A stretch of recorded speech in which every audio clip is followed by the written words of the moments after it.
लोग बैठते हैं। तो 2 चीज़ें हैं, देखिए बाइबल का जब लिखेंगे तो उसमें लिखा है जहाँ 2 या 3 लोग मेरे नाम से इकट्ठा होते हैं, वहाँ पे प्रभु यीशु मसीह खुद आ जाते हैं। ये पूजा बेटी ने गाना भी गाया है और ये बाइबल में दर्ज भी है ना?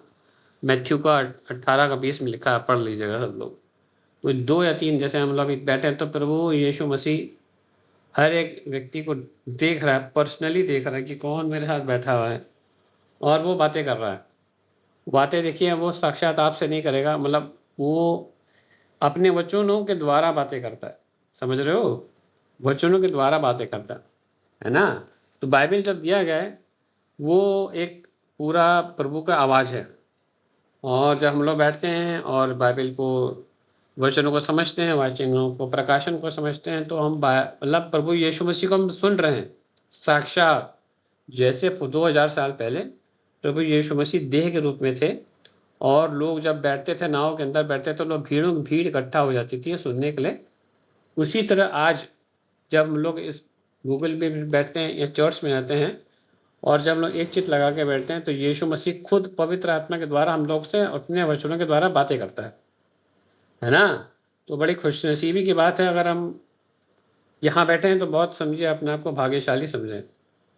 मैं भी बड़ा भाग्यशाली हूँ, समझूँ आप लोग भी जो जुड़े हैं बड़ा भाग्यशाली समझें, क्योंकि परमेश्वर साक्षात की आपको आवाज़ सुनने को मिल रही है और इससे अच्छा अनुभव और इससे अच्छा भोजन, आत्मिक भोजन किसी को मिल नहीं सकता। क्योंकि इस बाइबल में लिखा है जो जो संसारिक भोजन, जो रोटी चावल मीट मछली लोग खाते हैं वो खाते हैं और मर जाते हैं।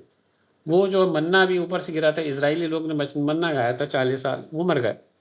परंतु प्रभु कहता है जो मेरा वचन खाता है, जो मेरे वचन पे मनन करता है, जो मेरे वचन के हिसाब से चलता है, जो मेरे वचन को प्राथमिकता देता है, जो मेरे वचन को आदर देता है, वो अनंत काल जीवन का वारिस होगा, समझ लीजिए। और वो प्रभुता करेगा। क्योंकि हमने आपको बताया था जब हम पृथ्वी पे रहते हैं, यहाँ का हाकिम जो है, जो शैतान है, गिराया हुआ फॉलन एंजल है, जो स्वर से गिराया गया और यहाँ पे आके पटक दिया गया, तो पृथ्वी पे तांडव मचाता है। तांडव मचाने उसका काम ही यही है, देखिए उसका काम है नाश करना, घात करना, मार देना, है ना? वो घर में लड़ाइयाँ करा देगा आपके, एक सेकंड में करा, घर में जो है गला करा देता है आपके, घर में कला करा देगा, आपकी हेल्थ को ख़राब कर देगा और आपको जो है आपके स्वास्थ्य को ख़राब कर देगा, आपके रिलेशनशिप्स को ख़राब कर देगा। आपका जो आइडेंटिटी है, आपकी जो आइडेंटिटी कहते हैं, जो आपको बेटा और बेटी होने का अधिकार मिला, उस पे आपको डाउट करा देगा। क्या मैं सच्ची में बेटा हूँ प्रभु यीशु मसीह का? क्या सच्ची में प्रभु ने मुझे मोल ले लिया अपने लहू से? क्योंकि आप देखिए वो सबसे पहले आइडेंटिटी पे आपको अटैक करेगा, समझ रहे हैं? यीशु मसीह भी जब देह में आया था, तो सबसे पहले शैतान ने उसको बोला अगर तू परमेश्वर का पुत्र है, समझिए यीशु मसीह को बोल रहा है शैतान कि अगर तू परमेश्वर का पुत्र है तो बोल दे इन पत्थरों से कि रोटी बन जाए। दूसरी बार क्या कहा, अगर तू परमेश्वर का पुत्र है तो जो है उसको समझिए यीशु मसीह को कहाँ ले गया था? टेम्पल के ऊपर, मंदिर के ऊपर ले गया, कहता ऊपर से कूद जा। मतलब यीशु मसीह को कह रहा है ऊपर से कूद जा। और बाइबल बता रहा है, यीशु मसीह को बाइबल बोलता है कि लिखा है कि स्वर्गदूत तेरे को हाथों हाथ जो है थाम लेंगे और तेरे को कोई हानि नहीं होगी। मतलब समझिए सुसाइड करने की टेंडेंसी जो है यीशु मसीह को खुद दे रहा है, स्वर्गदूत दे रहा है, समझ रहे हैं? और तीसरा कहता है कि अगर तू मेरे सामने जो है झुक जाएगा तो मैं तेरे को संसार का सारा वैभव दे दूंगा। तो ये तीनों चीज़ों को काउंटर जो कैसे किया यीशु मसीह ने, बार बार लिखा, कहता लिखा है कि मनुष्य खाली रोटी से नहीं जिएगा परंतु हर एक वचन से जिएगा जो कि प्रभु के मुख से लिखा है। फिर उसने कहा कि ऊपर से कूद जा तो तेरे को स्वर्गदूत संभाल लेंगे, तेरे को मरने नहीं दे देंगे। चाहता था कि यीशु मसीह की मृत्यु हो जाए, मतलब वो चाहता। पर उसने क्या बोला? बाइबल को बोला, बाइबल में लिखा है कि तू अपने परमेश्वर का जो है टेस्ट नहीं लेगा, है ना? उसको परीक्षा नहीं लेगा परमेश्वर की। परमेश्वर ये बोलेगा जब कार के सामने खड़े हो जाओ तो बच जाओगे, ये कहीं नहीं लिखा है प्रभु ने। ये कहीं नहीं लिखा कि आप जो है छत से कूद जाओ और बच जाओगे, कहीं नहीं लिखा। ये तो बेवकूफ़ी वाली बात है। समझ रहे हैं? और तीसरा बोला कि अगर तू मेरे सामने झुक जाए तो मैं तेरे संसार का सारा वैभव दे दूंगा। समझ रहे हैं? तो प्रभु ने कहा कि मैं खाली नतमस्तक होऊंगा तो खाली अपने परमेश्वर के सामने नतमस्तक होऊंगा, क्योंकि जैसे आप ये शैतान के सामने नतमस्तक होते हैं तो शैतान आपको कुछ टाइम के लिए आपको वैभव देगा, कुछ टाइम के लिए ऐश्वर्य देगा, परंतु उसका काम है नाश करना, घात करना और वो सब करना। वो आपको अनंत काल की मृत्यु में डाल देगा, अनंत काल के लिए आपको सेपरेट कर देगा। तो हम आज आपको जुड़े जो हैं और आगे आने वाले जो भाई बहन उनको इससे सुनेंगे, वो जो है ये जान लें कि आज का सेशन बहुत इम्पोर्टेंट था, और जिनने मिस कर दिया तो वो इसलिए मैं रिकॉर्डिंग कर लेता हूँ कि आगे भी लोग सुन पाएँ। क्योंकि कुछ-कुछ इम्पोर्टेंट बातें होती हैं, मेरे को भी मालूम नहीं पड़ता कि मैं रिकॉर्ड तो कर लेता हूँ, फिर सोचता हूँ कि पवित्र आत्मा ने मेरे द्वारा बोला, और कई बार मैं अपनी रिकॉर्डिंग को खुद भी सुनता हूँ। तो आज का जो है बहुत ध्यान से समझिए, कान लगा के सोचिए, आज आपकी विजय यात्रा आज से स्टार्ट है। ये मेरे लिए भी है। तो आज हम जो है पढ़ेंगे, पूजा बेटी रेडी रहना, मेरी पूजा बेटी साथ में जुड़े हैं। कुछ-कुछ वचन पढ़वाऊँगा यार आपसे, थोड़े ज़्यादा पढ़ लेंगे। आज हम लोग पढ़ेंगे स्वर्ग की अदालत। स्वर्ग की अदालत, सब लोग बोलिए, खोल के अपना माइक बोलिए, स्वर्ग की अदालत बोलिए। हर एक आदमी माइक खोलेगा, 1 सेकंड बोलिए, स्वर्ग की अदालत। स्वर्ग की अदालत। राम आईडी से बंद पड़ा इनका, सुमन। चलो कोई नहीं सुन रहे, सुनिए जी। गोविंद जी अपना माइक बंद कर दीजिए। बंद नहीं बस। बंद करिए माइक अपना, माइक बंद करिए। हाँ ठीक है। माइक माइक माइक को बंद करिए। माइक खुला आपका? हाँ बस ठीक है, वेरी गुड। ये तो गए। स्वर्ग की अदालत है, आज समझिए, अगर सुन लिए, बहुत इंपॉर्टेंट बात समझिए। हम लोगों ने यहाँ की अदालतें देखी हैं, हम तो गए भी हैं, हम पे भी झूठा इल्ज़ाम लगा दिया था किसी ने, हमारे नेबर ने लगा दी, 4 साल हम लटकते रहे। अभी तो कुछ दिन पहले सरबजीत सर भी भटके हैं बहुत बुरी तरह, अदालत में भी गए हैं, उनके ऊपर भी केस लगा दिया था फालतू का किसी ने, उनका घर का दरवाज़ा ही बंद करने के लिए लोग लगे हुए थे। तो देखिए जो है, यहाँ पे 3-4 चीज़ें समझ लीजिए। एक स्वर्ग की अदालत है और वो हकीकत में है, आप लोगों को दिखती नहीं, पर सबसे बड़ी अदालत यहाँ पे सुप्रीम कोर्ट होता है, वहाँ है ना हाई कोर्ट होता है, लोअर कोर्ट होता है, सुप्रीम कोर्ट होता है, यहाँ जज होता है, वकील होते हैं, है ना, और दोष लगाने वाला जो अपोजिशन की पार्टी होती है, ये सब चीज़ें होती है, ये समझिए आप लोग। परंतु एक स्वर्ग की अदालत है जो कि हाईएस्ट अदालत है। अगर आपके साथ में कुछ भी प्रॉब्लम हो रही है धरती पे, तो आप लोग जैसे यीशु मसीह को मानते हैं तो आप लोग बेटा और बेटी बन जाते हैं, आपको पता है। आपके अंदर पवित्र आत्मा जाता है, आपको मालूम है।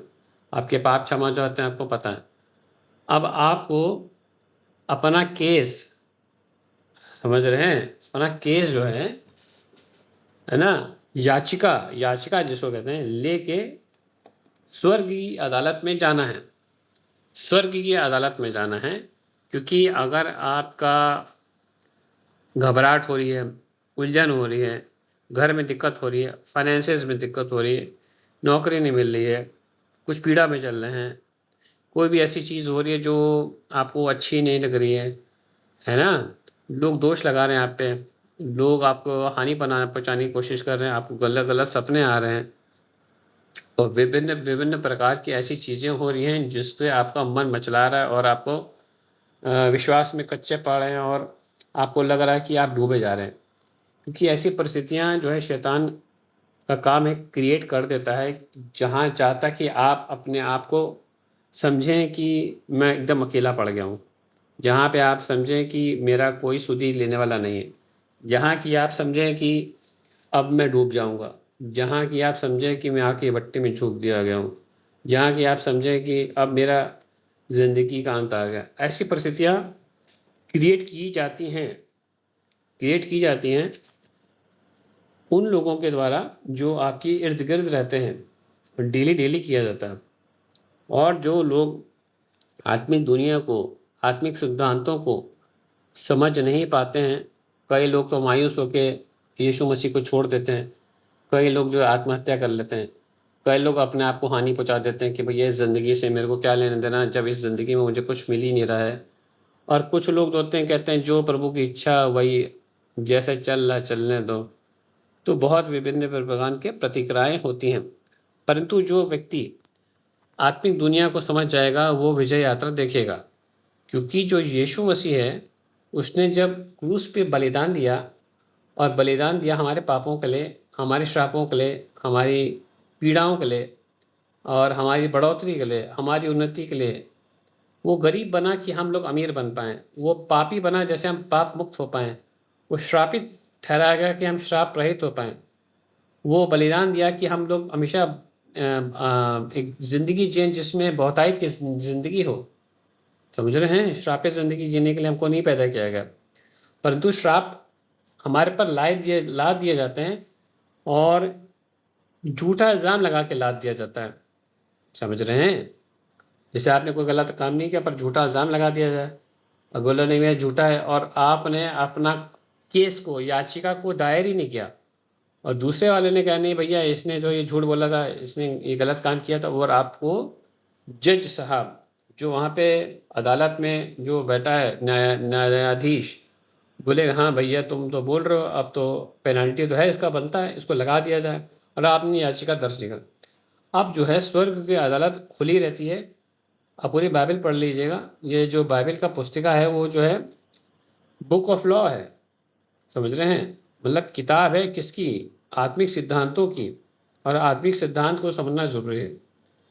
तो कई चीज़ें समझाएंगे आपको। सबसे पहले सिंहासन कक्ष से देखेंगे, परमेश्वर का सिंहासन कक्ष सजता है। बेटा पूजा पढ़ो डैनियल की किताब 7, 9 और 10। आज हम लोग समझेंगे। न्यायालय जा रहे हैं हम लोग, सब लोग अपनी अपनी याचिकाएं तैयार कर लीजिए। चलिए पूजा बेटी, डैनियल की किताब 7 अध्याय 9 और 10। सदा काल तक रहने वाला का दर्शन। मैंने देखते देखते अंत में क्या देखा कि सिंहासन रखे गए और कोई अति प्राचीन विराजमान हुआ। उसका वस्त्र हिमा सा उजला और सिर के बाल निर्मल ऊन सिर के थे। उसका सिंहासन अग्निमय और उसके पहिए धधकती हुई आग के से दिखाई पड़ते थे। उस प्राचीन के सम्मुख से आग की धारा निकलकर बह रही थी। फिर हजारों हजार लोग उसकी सेवा टहल कर रहे थे और लाखों लाख लोग उसके सामने हाजिर थे। फिर न्यायी बैठ गए और पुस्तकें खोली गईं। बहुत बढ़िया। आप समझिए ये कोर्ट रूम है, ईश्वर की अदालत का एक दृश्य है जो कि डेनियल की किताब में दर्शाया गया है। इसमें यह बता रहा है कि स्वर्ग में एक सिंहासन लगा है जहाँ पे स्वर्ग का राजा हमारा परमेश्वर अति प्रभु पवित्र प्रभु बैठे हुए हैं, और उसके सामने हजारों जो हैं स्वर्गदूत बैठे हुए हैं, और उस समय पुस्तकें खोली जा रही हैं। हर एक आदमी का, मैंने बताया था जब हम पृथ्वी पर रहते हैं, हर एक आदमी का, हर एक व्यक्ति का लेखा जोखा एक किताब में, जिसको बुक ऑफ लाइफ कहते हैं, उसमें नोट होता रहता है। हर एक चीज़, हर एक शब्द, हर एक कर्म, हर एक सोच, हर एक बोली, हर एक प्रतिक्रिया, हर एक चीज़ नोट होती है, वो खोली जा रही है। मतलब आपका न्याय के लिए वहाँ पे रेडी हो रहा है ना? अब यहाँ पे हम लोग पढ़ेंगे बेटा, शैतान के बारे में पढ़ेंगे। वहाँ पे कहा हमने कहा थ्रोन ऑफ ग्रेस, मतलब परमेश्वर का सिंहासन का आपने समझ में आ गया कि परमेश्वर का सिंहासन सजा हुआ है। अब बेटा पढ़ो जोब 1 का 7 पढ़ो। जोब की पुस्तक आप लोग धीरे धीरे समझिएगा, बहुत इंपॉर्टेंट बात बताएंगे आपको। जोब 1 का 7 सब बाइबल में से लेके बताएंगे आपको। अय्यूब की किताब 1 का 7।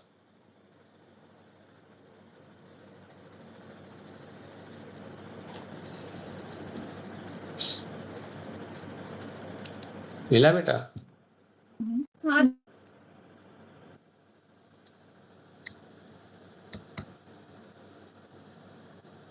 पढ़ो बेटा।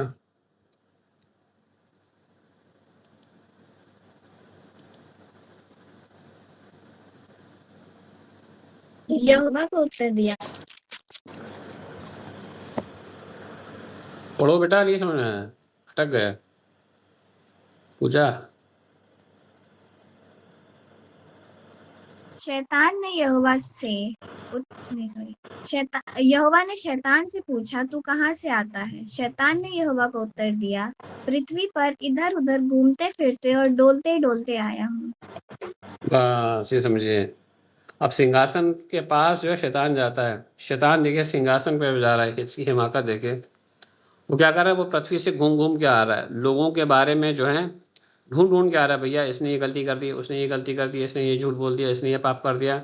सबके पापों का लेखा जोखा लेके शैतान कहाँ जा रहा है? स्वर्ग में जा रहा है। शैतान आप पे ऐसे हमला नहीं कर सकता। किसी पे भी व्यक्ति पे शैतान का अधिकार ही हमला करने के लायक नहीं है।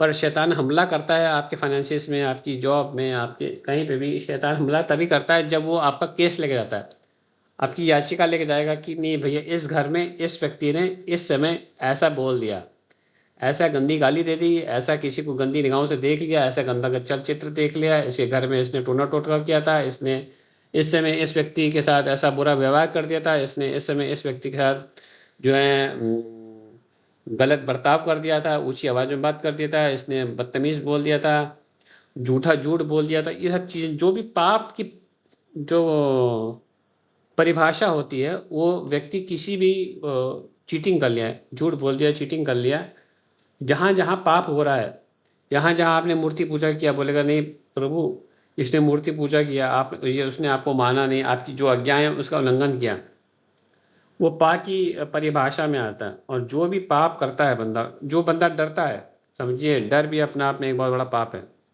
प्रभु ने कहा डरो मत, किसी चीज़ डर नहीं करें। क्या वो डर रहा है, गलत चीज़ें देख रहा है, गलत चीज़ें बोल रहा है, गलत दारू का नशा नशा कर रहा है, वेश्यावृत्ति कर रहा है, समझ रहे हैं?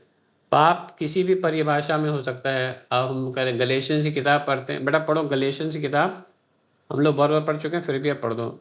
5:22 पढ़ो, गलेशियंस GIANS 5:22 पढ़ो, 22 पढ़ो।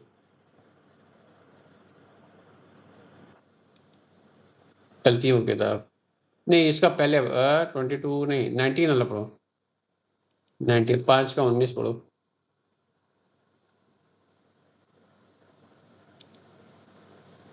हाँ पढ़ो बेटा।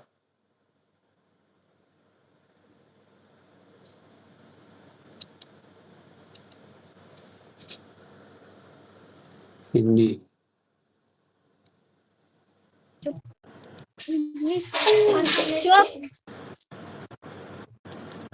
पढ़ो बेटा। शरीर के काम तो प्रकट हैं, अर्थात व्यभिचार, गंदे काम, लुच्चपन, मूर्ति पूजा, टोना, बैर, झगड़ा, ईर्ष्या, क्रोध, विरोध, फूट, विधर्म, डाह, मतवालापन, लीला क्रीड़ा और इनके जैसे और काम हैं। इनके विषय में मैं तुमसे पहले कह देता हूँ, जैसा पहले भी कह चुका हूँ, कि ऐसे ऐसे काम करने वाले परमेश्वर के राज के वारिस ना होंगे। पर आत्मा का फल प्रेम, बस नहीं, आनंद, आत्मा का फल नहीं शांति। पढ़ना, तो बस वहीं तक पढ़ना था, यहीं तक। ये सब पाप में आते हैं, सब पाप में आते हैं। जो भी पाप करेगा, गलती से भी पाप उसने करता है, वो आपको पाप कर दिया, आप आपको कुछ करने की जरूरत नहीं है। आपको कुछ, आप वो जो शैतान आएगा वो आपको देगा, रिकॉर्डिंग कर रहा है आपकी। जैसे मैं रिकॉर्डिंग करता हूँ यहाँ पे, हर एक व्यक्ति की लाइफ का रिकॉर्डिंग चल रहा है। मतलब हर एक आदमी के पीछे एक जो है, दो जो है गिराए हुए सरदूत, जिसमें कहते हैं फैमिलियर स्पिरिट्स कहते हैं, इंग्लिश में कहते हैं, वो आपको निगरानी रखती रहती हैं कि बस ये पाप करे, गलती से पाप करे, बस फिर बाद में ये मालूम कहाँ जाता है, यहाँ पे कुछ नहीं है। वो स्वर्गदूत, गिराए हुए सरदूत जो होते हैं, फॉरेन एंजल्स कहते हैं, वो स्वर्ग के राज्य में प्रवेश करते हैं और कहते हैं भैया इस व्यक्ति ने इस समय ऐसा ऐसा पाप कर दिया। वो पाप लेके जाएगा, पाप लेके जाएगा। और परमेश्वर तो है राजा, प्रभु है राक्षस जज, और परमेश्वर जो है स्वर्ग का सिंहासन की अदालत पे बैठा हुआ है, और वो जो है धर्मी है। वो जो है गलत को गलत ठहराता है, सच सच को सच ठहराता है। और जो प्रभु ने अपने मुंह से निकाला है, नियम बनाया है, वो अपने नियम को उल्लंघन नहीं कर सकता। तो जब हम लोग देखते हैं डिट्रोनॉमी 28 का व्यवस्था, डिट्रोनॉमी मालूम बेटा क्या होता है? पूजा डिट्रोनॉमी इन हिंदी को क्या बोलते हैं? व्यवस्था विवरण 28 पढ़ो बेटा। तुम थोड़ा ज़्यादा पढ़वा रहे हैं, सॉरी बेटा, तुम अपना तो याद होना चाहिए। व्यवस्था विवरण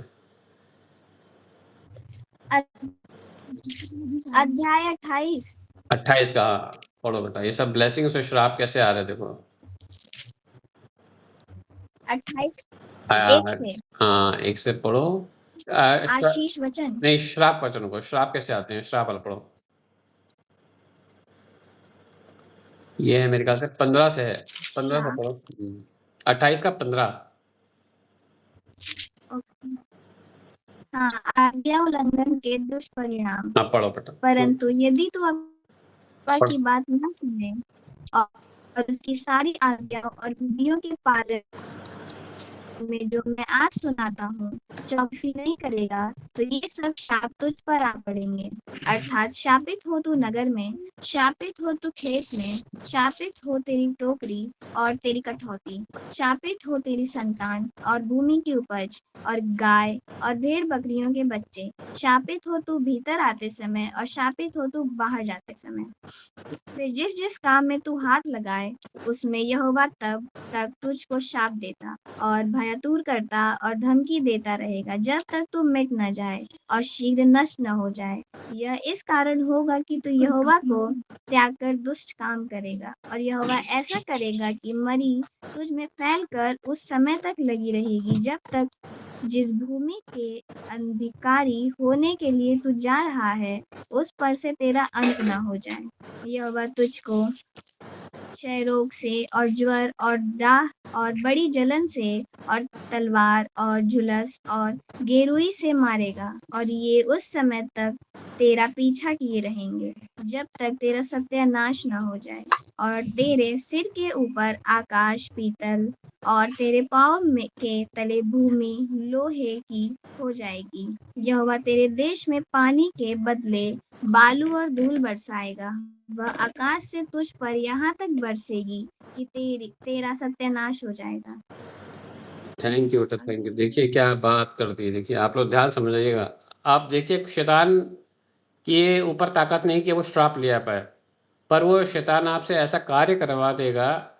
हो सकता है आपने कुछ भी नहीं किया, आप बड़े एकदम निर्दोष हैं, परंतु हो सकते है आपकी पीढ़ी में आपके बाबा ने, दादा ने, पूर्वजों ने, चौथी पीढ़ी तक ने भी अगर कोई गलत काम किया होगा, मूर्ति पूजा की होगी, टोना टोटका किया होगा, अन्य देवी देवताओं को पूजा होगा, या झूठ बोला होगा, या किसी की हत्या की होगी, या डाह किया होगा, या मतवालापन किया होगा, या ऐसे गलत गलत काम किए होंगे, तो वो आपके ऊपर भी श्राप, आप पैदा भी नहीं हुए फिर भी श्राप आपके ऊपर चले आएगा। वैसे आपको पता ही नहीं है। आपको आप बोले कि मैंने तो भैया कुछ भी नहीं किया, मैं तो ईमानदारी में चल रहा हूँ, पर पूर्वजों के प्रभु ने लिखा है 4 पीढ़ी तक श्राप चलते हैं भैया। इसलिए आपको मैं बताऊंगा ये श्राप मुक्त होने का। आज आपको मैं बता रहा हूँ कैसे आप श्राप मुक्त हो सकते हैं।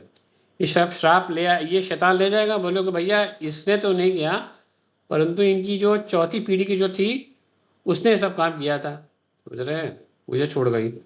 चलो अब हम बाकी हम पढ़ लेंगे। तो ये बड़ा ज़रूरी है कि ये सब आप लोग ध्यान रखें कि हम लोग को पाप को वो करवाना, अपना छुड़वाना अपने आप को। अब हम लोग यहाँ पढ़ते हैं प्रभु यीशु मसीह के बारे में। प्रभु यीशु मसीह जो है, जैसे हमारे पे श्राप आ गया, उसको श्राप को हटवाना है। अच्छा बेटा तुम जुड़ गई है, मैं अभी नहीं, तुमको ही पढ़ना पड़ेगा। जुड़ी रहा करो मेरी बिटिया, तुमसे आज काफ़ी काम करवाना है मुझे। वॉइस क्लियर नहीं थी इसलिए। आप पहला जॉन, 1 जॉन 2 का 1 पढ़ो बेटा। पढ़ पाओ तो उसके बाद हम नहीं पढ़वाएंगे तुमसे, उसके बाद हम पढ़ेंगे। 1 जॉन 2 का 1, पहला यूहन्ना 2 अध्याय का 2 1। का 1। हाँ, पढ़ो बेटा। मसीह हमारा सहायक। हे मेरे बालकों, मैं ये बातें तुम्हें इसलिए लिखता हूँ कि तुम पाप न करो, और यदि कोई पाप करे तो पिता के पास हमारा एक सहायक है, अर्थात धर्मी यीशु मसीह। देखिए पहले तो कहा पाप नहीं हो, पाप अपने आप को नहीं मालूम पड़ा, पाप मुझसे हुए हैं कि किससे हुए आपको पता ही नहीं, पर श्राप चले आ रहे हैं। कोई ऐसी बीमारी चली आ रही है आपके ऊपर, या कोई ऐसा दुर्दशा चली आ रही है जिसको आपको समझ में नहीं आ रहा कि मेरे साथ ऐसा क्यों हो रहा है, मैंने तो कुछ भी नहीं किया। या किसी ने, सुनिएगा, और हो सकता है आपने कुछ भी नहीं किया, हो सकता है आपके किसी पड़ोसी ने, किसी आपके जलने वाले से, और किसी ने टोना टोटका कर दिया हो, या कोई मंत्र वंत्र तंत्र कर दिया हो, है ना, तो फिर भी चला। परंतु हम जब यीशु मसीह के बारे में पढ़ते हैं, यीशु मसीह जो है वकील है हमारा, हम लोग सब लोगों का वकील है, कोई इशू नहीं है। आप तो ओह अच्छा ठीक है, लव यू बेटा, गॉड ब्लेस यू मेरी प्यारी बिटिया। हाँ, मैं कह रहा था कि यीशु मसीह हमारा वकील है। तो यीशु मसीह हमारा वकील है, तो हमको वकील के पास जाना भैया। हम जहाँ पे जज के पास जाते हैं, हम लोग जाते हैं न्यायालय में जाते हैं, तो हम अपना वकील करते हैं। तो हमारा वकील है, इसमें लिखा है यीशु मसीह हमारा वकील है। वकील हमारा केस लड़ता है, वकील हमारे लिए याचिका दर्ज करता है। समझ रहे, हमारे पर कोई श्राप चले आ रहे हैं, हमारे कोई बंधन नहीं छूट रहे हैं, हमारे पास ऐसी ऐसी प्रॉब्लम आपदाएं आ रही है जिसका हमको कोई हल नहीं मिल रहा है, तो हमको कहाँ जाना है भैया? स्वर्ग की अदालत में जाना है। हर एक व्यक्ति को स्वर्ग की अदालत में जाना है, क्योंकि स्वर्ग की अदालत खोली ही गई है इसलिए कि आप लोग आए, अपनी याचिका को दर्ज करें, अरे और अनुग्रह के सिंहासन के पास पहुंचे। चलो बेटा एक और पढ़ो, इब्रानी 4:16। आप समझिए, अनुग्रह के सिंहासन के पास एक व्यक्ति को जाना है। आओ पूरा पूजा बेटी, इब्रानी 4:16, ये लास्ट वचन है, इसके बाद बाकी पे आप कौन ज्वाइन कर इसलिए करो करो। इसलिए इसलिए आओ हम अनुग्रह से सिंहासन के निकट हियाब बांधकर चलें कि हम पर दया हो और वह अनुग्रह पाए जो आवश्यकता के समय हमारी सहायता करे। देखा आप लोगों ने, इसमें लिखा है कि हम लोग अनुग्रह के सिंहासन के पास जाना ही पड़ेगा, जाना ही पड़ेगा। नहीं जाएंगे तो हम लोग हार जाएंगे। जय मसीह के अनु भाई। और ये हो गया। अब थैंक यू पूजा बेटी, आज आपसे काफ़ी वचन पढ़ा दिए। एक बेटा और लास्ट पढ़ दो, आइज़ाया 43:26। आइज़ाया 43:26, इसके सब लोग ध्यान से समझिएगा, बड़ा इंपॉर्टेंट वचन है। यशाया 43:26, इसके बाद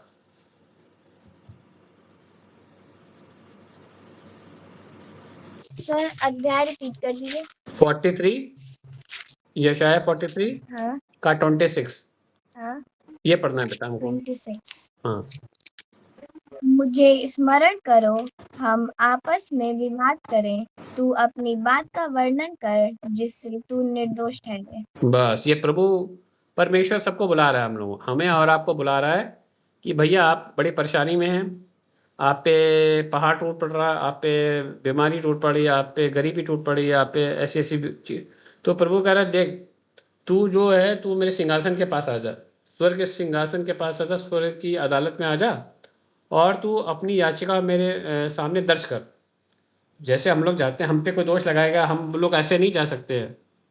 हम अपना वकील करेंगे, जैसे यीशु मसीह हमारा वकील है, और हम यीशु मसीह के द्वारा हम अपना पिटीशन, जिसको याचिका दर्ज करेंगे स्वर्ग की अदालत में, और हम अपना बोलेंगे कि हमारे पर जो भी इल्ज़ाम लगाया गया है, जो भी पाप का दंड हमारे ऊपर आ रहा है, हम यूँ जाएंगे स्वर्ग की अदालत में, बोलेंगे प्रभु, ये स्वर्ग की अदालत में जाएंगे, बोलेंगे प्रभु ये दंड मुझ पे नहीं आना चाहिए। तो प्रभु बोलेगा क्यों नहीं आना चाहिए? तो हम बोलेंगे यीशु मसीह जो है, जो हमारा वकील है, उसको बोलेंगे कि यीशु मसीह ने हमारा सारा पाप ले लिया। यीशु मसीह ने अपने आप को सलीब पर कुर्बान किया था, इसीलिए क्योंकि जो है हमारा सारा पाप हमने जो आज तक किया है, जो हमारी 4 पीढ़ियों ने किया है, उसका सारा पाप अपने ऊपर ले लिया और हमें पाप मुक्त कर दिया है। अब हमारे ऊपर पाप का कोई आज्ञा नहीं है, हम पे कोई दंड की आज्ञा नहीं है, इसलिए जो है हमें श्राप मुक्त करार दे दिया जाए, हमें पाप मुक्त करार दे दिया जाए, हमें जो है परेशानी मुक्त करार दे दिया जाए, हमें जो है दोष मुक्त करार दे दिया जाए। ये बोलना पड़ेगा हमें। इसलिए तो कहते हैं कि यीशु मसीह ने कोड़े खाया हमारे लिए, कि ताकि हम पे कोई पाप की आज्ञा ना पड़े। यही तो होता है आइज़ाया 54:17 में, इसलिए कहते हैं कि दंड की कोई आज्ञा ना पड़े, ये हमको बोलना पड़ेगा परमेश्वर के पास जाके, स्वर्ग की अदालत में। और प्रभु यीशु मसीह का जो काम है, जो सलीब का मृत्यु है, वो बताना पड़ेगा कि यीशु मसीह ने अपना लहू जो बहाया, वो प्रमाण है कि मेरे सारे पाप मुक्त हो चुके हैं। अब जब मेरे सारे पाप मुक्त हो चुके हैं, तो मुझ पे कोई दंड की आज्ञा नहीं है, मुझ पे श्राप नहीं आना चाहिए प्रभु। तो प्रभु सुनेगा भैया, इसको तो पता है, अपनी बारे में पता है, इसको वचन के बारे में पता है। आपको वचन लेना है बाइबल से। मान लीजिए आपको कोई प्रॉब्लम है, तो बोलिए प्रभु आपके बाइबल में लिखा है कि प्रभु यीशु मसीह के कोड़े खाने से मैं चंगा हो गया हूँ। तो बोलिए प्रभु, इसमें लिखा है तो मेरे पर कोई भी परेशानी नहीं आनी चाहिए प्रभु, क्योंकि आपने आपके वचन में लिखा और मेरे का सारे जो है पाप को यीशु मसीह ने ले लिया, इसलिए मेरे पर शरीर पे कोई बीमारी का अधिकार नहीं बनता है। इसलिए प्रभु, आप अपने स्वर्गदूतों को भेजिए और जो गंदी आत्माएं जो मेरे पर मंडरा रही हैं, मेरे घर में मंडरा रही है, मुझे तकलीफ दे रही है, मुझे घबराहट दे रही है, उनको पकड़वाइए और उनको स्वर्ग नरक की आग में भेज डालिए। ये बोलना है आप लोगों को भाई साहब, ये बोलना पड़ेगा भाई। यही आपको, ये जो है न्यायालय की भाषा है, क्योंकि यीशु मसीह वहाँ बैठा ही आपका वकील बन के बैठा है। जब यीशु मसीह आपका वकील बैठा है, यीशु मसीह आपकी मध्यस्थता करता है, आपके बीच में है। परमेश्वर कह रहा है अपना केस मेरे पास लेके आओ, और आपको गरीबी में वो हो रहे हैं तो आप जो भजन संहिता 23 लेके जाते हैं, वो भजन संहिता 23 जो है वो एक याचिका है। बोलिए प्रभु, आपने कहा है कि मैं हरी हरी चराई में तुम्हें चढ़ाऊंगा, और मेरे पास अभी तक एक भी नौकरी नहीं है, मैं जिस हाथ डालता हूँ वहाँ पे मेरे को काम नहीं बनता है। ये श्रापित है, ये श्राप की निशानी है। प्रभु, ये श्राप मुझ पर नहीं आ सकता, क्योंकि यीशु मसीह ने ऑलरेडी मेरे से ऊपर श्राप था वो ले लिया है, और जो श्राप मेरे पर ले लिया है तो मेरे पर श्राप का अधिकार नहीं है, क्योंकि यीशु मसीह ने सारा श्राप लेके मुझे बंधन से मुक्त कर दिया है। अब मैं आत्मिक रीति से स्वतंत्र हूँ, क्योंकि प्रभु जिसको आप स्वतंत्र करते हैं वो स्वतंत्र हो जाता है। अब मुझ पे दंड का अधिकार नहीं है। और यीशु मसीह ने खुद बाइबल में बोला है कि मैं आया हूँ तुझे बहुतायत का जीवन देने के लिए, इसलिए बहुतायत का जीवन मेरा अधिकार है, क्योंकि यीशु मसीह ने मुझे बहुतायत का जीवन दिया। प्रभु जी, मेरे को हरी हरी चराइयों में चराया जाए। प्रभु जी, मुझे आत्मिक उन्नति दीजिए। प्रभु जी, मेरी आमदनी में बढ़ोतरी दीजिए। प्रभु जी, मुझे अपने मार्गों में बढ़ाइए। प्रभु जी, मेरे घर में बरकत दीजिए। ये बोलना है आपको, ये नहीं बोलना है कि प्रभु जो चाहते हैं आप वो करिए। ये लैंग्वेज नहीं बोलनी, यहाँ पे आपको लीगल लैंग्वेज बोलनी, क्योंकि ये लीगल सिस्टम है। हम लोग जो पृथ्वी के नीचे रहते हैं वो लीगल सिस्टम के हिसाब से चलते हैं। आत्मिक दुनिया एक आत्मिक सिद्धांत के ऊपर चलती है, समझ रहे हो आप जब आपको श्राप भेजा जा रहा है, आपको काउंटर नहीं करोगे तो वो श्राप लग जाएगा। हमने आपको बताया 3 से 4 बजे के बीच में लोग उठते हैं आपको श्राप देने के लिए, पूरी पूरी एरिया को श्राप देते हैं, और आप नहीं उठेंगे, वो तो श्राप भेज ही रहे हैं। आप यहाँ से बोलिए नहीं मैं फलवंत हूँ, मैं प्रभु की छत्र छाया में बैठा हूँ। आप भजन संहिता 23 को डिक्लेयर करिए, भजन संहिता 91 को डिक्लेयर करिए, भजन संहिता 121 को डिक्लेयर करिए। डिक्लेयर मतलब आप याचिका पेश कर रहे हैं प्रभु की सिंहासन के पास, समझ रहे हो। जब ये बोलते हैं तो प्रभु सुनता है, कहता है ये बेटा ये बेटी को अपना अधिकार के बारे में मालूम है, ये बेटा बेटी को मालूम है कि वो जो है स्वर्ग का नागरिक है। आप स्वर्ग के नागरिक हैं, आप यहाँ पे भीख मांगने वाले लोग नहीं पैदा हुए हैं।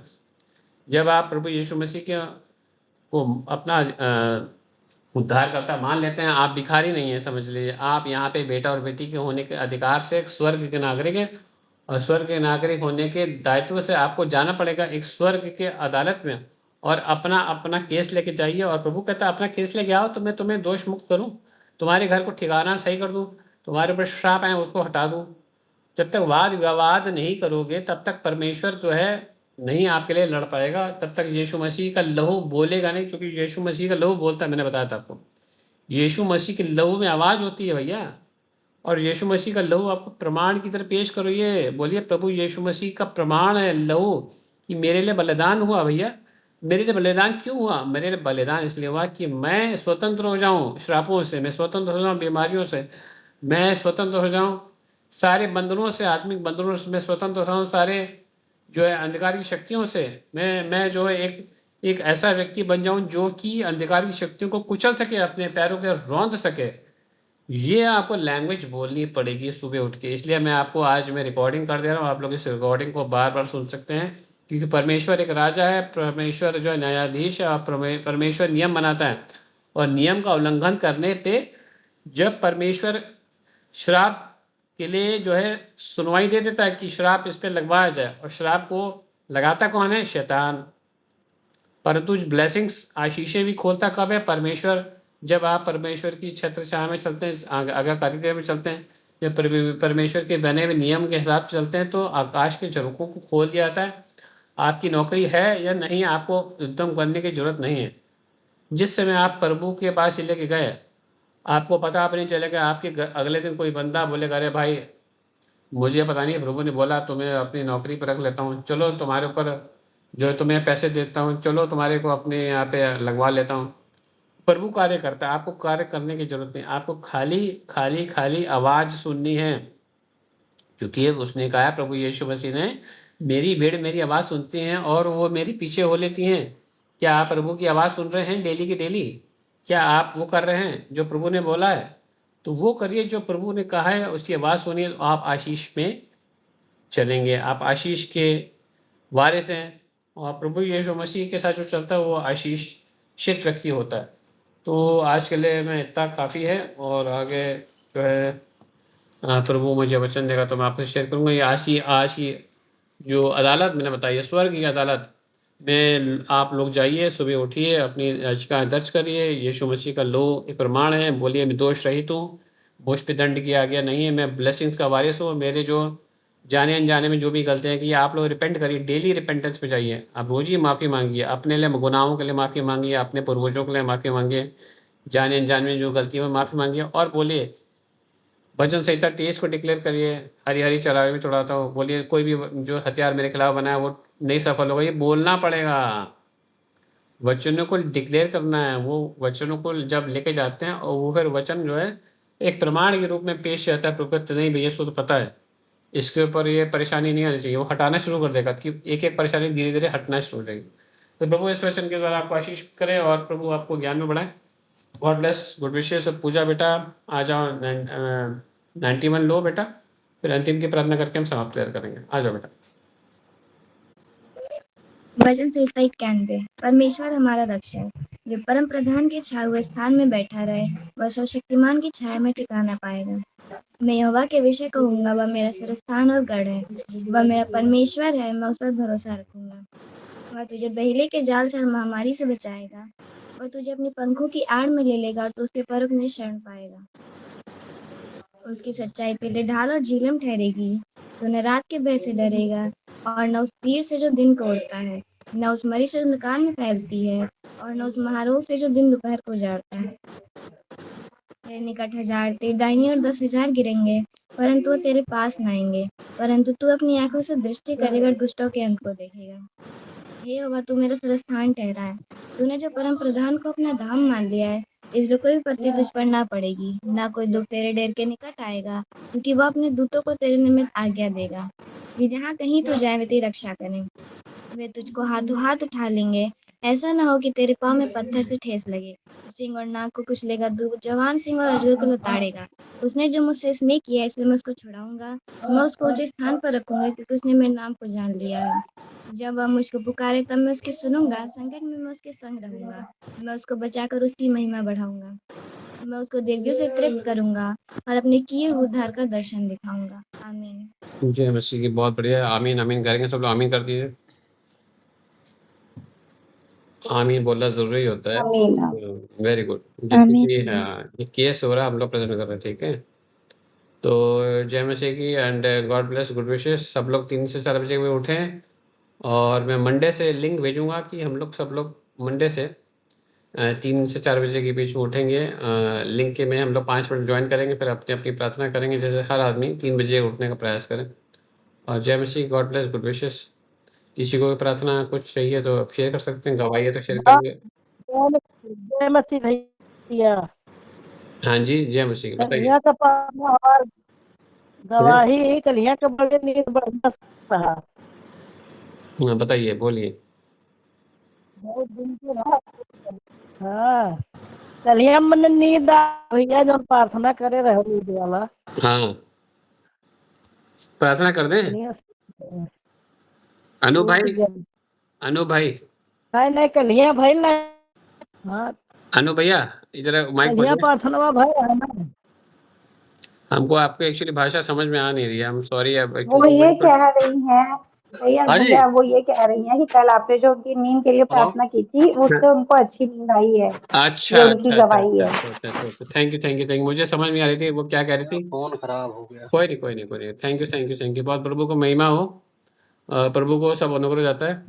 और जो है गॉड हाँ जी। ब्लेस। नहीं, मुझे आवाज़ एक्चुअली गोविंद आईडी से मैम कुछ कह रही थी, मुझे समझ में नहीं आ रही थी, उनकी लैंग्वेज वैसी है ना भोजपुरी, तो मुझे भोजपुरी में ज़्यादा आइडिया है नहीं, पर गरिमा मैंने वो ट्रांसलेट कर दिया। प्रभु आपको आशीष मैंने करे गैस मारा है। जी बोलिए जी, मैं अपना माइक म्यूट कर रहा हूँ, बोलिए जिसको बोलना बोले। भैया मुझे भी प्रेयर चाहिए और उनकी यही गवाही थी, वो ईश्वर को थैंक यू बोल रही थी। अच्छा चलिए, बहुत बहुत बधाई हो, बहुत बहुत बधाई हो। आज भी नींद अच्छी आएगी आपको, ब्लेसिंग से, बहुत बहुत गोविंद आदि से आपको। प्रभु को धन्यवाद हो। प्रभु सच्चा है, देखिए प्रभु जो है सच्चा है। प्रभु के पास जो भी जाएगा प्रभु उसको आशीष देगा, पर आपको लड़ना पड़ेगा, आपको बोलना पड़ेगा। तो बहुत बड़ी गवाही है। देखिए ये नींद नहीं आ रही थी इनको और प्रभु ने इनको नींद दी, मीठी नींद दी। और अच्छी बात है, गवाही शेयर करना ज़रूरी होता है। गरिमा बहन ने भी अपनी गवाही शेयर की है और गरिमा बहन आशीषित है और ब्लेसड है। गरिमा बहन आपके लिए किस चीज़ के लिए प्रार्थना करें? बस वही थोड़ा सा मुझे मेंटल हीलिंग के लिए, काफी तो इम्प्रूवमेंट हो गया है, पर बहन आप एक सिर्फ समझिए, थोड़ा आप सा मुझे। दवाई बिल्कुल छोड़ दीजिए, हाथ जोड़ के मेरी विनती है। हाँ, आपके कहने पे मैंने छोड़ दिया, मैं नहीं ले रही हूँ। वो जहर है, वो जहर है, जहर, क्योंकि मैंने इनको बेचा भाई। दवाइयाँ जब ले रही हो आप, अनु भाई जय मसीह की, हम्म, हाँ वो छोड़, जिसको छोड़ना छोड़ सकता है। हम बात कर रहे हैं, जरूरी है बात करना, कि वो जहर है। जो दवाइयाँ हम्म, आपको दी है ना, वो दवाइयाँ ना बाइपोलर की ना इधर की। मैंने इनको 15 साल दवाइयाँ बेची हैं साइकेट्रिक दवाई, तो हमें मालूम है आप क्या ले रही हैं। That is hmm, literally poison. Hmm. तो आप please do not take those इसीलिए मेडिसिन। मैंने आपसे शेयर किया था कि नहीं नहीं, वो जहर है, मत खाइए ना।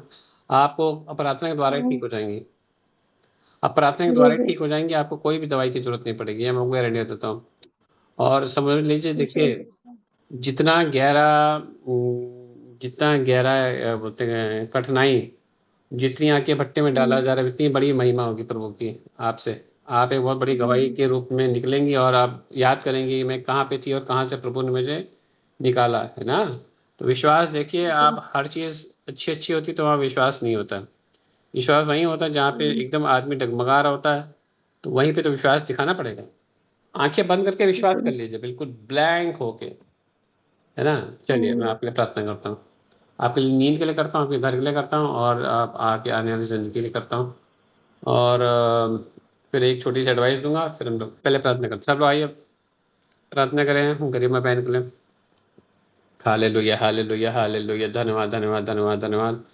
अति अनुग्रहकारी प्रभु, आपको धन्यवाद देते हैं प्रभु। आपने गरिमा बहन के संभाला हुआ है प्रभु, अपने हाथों में आंखों की पुतली की तरह संभाला है प्रभु। जो गरिमा बहन को हाथ लगा है वो आपकी आंखों की पुतली को हाथ लगाता है प्रभु। हालेलुया। शैतान को पता नहीं कि गरिमा आपकी आंखों की पुतली है प्रभु। आपने अपने हाथों में कील छिदवाए प्रभु, अपने हाथों में कील छिदवाए प्रभु, की गरिमा बहन जिंदगी पाए, जिंदगी पाए प्रभु। और उस गरिमा बहन प्रभु आपकी महिमा करने वाली हो पाए। गरिमा बहन प्रभु आपकी बेटी है प्रभु, और इस पे कोई भी हानि का, कोई भी दुष्टता का हाकिम इस पे अधिकार नहीं सकता, क्योंकि ये सबको रौंदने का अधिकार आपने दे दिया प्रभु। हम आपको ब्लेस करते हैं प्रभु, आपको महिमा करते हैं प्रभु, आपको आराधना करते हैं, आपको स्तुति करते हैं, आप तो गुणगान करते हैं प्रभु, जिसके आप योग्य है प्रभु। धन्यवाद देते हैं प्रभु गरिमा को, बहन को संभालने के लिए प्रभु। आगे आने वाली ज़िंदगी में भी जो भी इनको तकलीफ़ें हैं, जो भी संकट हैं प्रभु, उसको इनसे हटाइए प्रभु, और इनको हयाव होने दीजिए कि प्रभु आप, ये सुरक्षित है प्रभु, आपके लहू के बारे में सुरक्षित है। आपका लहू बोलता है प्रभु, यीशु मसीह का लहू बोलता है, यीशु मसीह का लहू बोलता है, यीशु मसीह का लहू प्रमाण है कि ये छुटकारा पा चुकी है प्रभु। यीशु मसीह का लहू बोलता है कि इसके ऊपर कोई भी अंधकार की शक्ति का प्रभाव नहीं हो पाएगा। यीशु मसीह का लहू बोलता है कि सारे बंधनों से मुक्त हो गए। यीशु मसीह का लहू बोलता है कि ये यीशु नाज़री की बेटी है। यीशु मसीह का लहू बोलता है कि ये स्वर्ग की नागरिक हो चुकी है। यीशु मसीह का लहू बोलता है कि ये छुटकारा मिल चुका है। यीशु मसीह का लहू बोलता है कि अंधकार की सारी शक्तियाँ रौंद दी गई हैं प्रभु, उस लहू के द्वारा रौंद दी गई हैं। अंधकार की कोई शक्ति का गरिमा बहन पे कोई अधिकार नहीं है। गरिमा बहन का आने वाला ज़िंदगी सुरक्षित है। गरिमा बहन की फैमिली में ब्लेसिंग बोल देता हूँ, प्रोफेटिकली डिक्लेयर कर देता हूँ, यूनिटी बोल देता हूँ, हैप्पीनेस बोल देता हूँ, और लव बोल देता हूँ, रिस्पेक्ट बोल देता हूँ।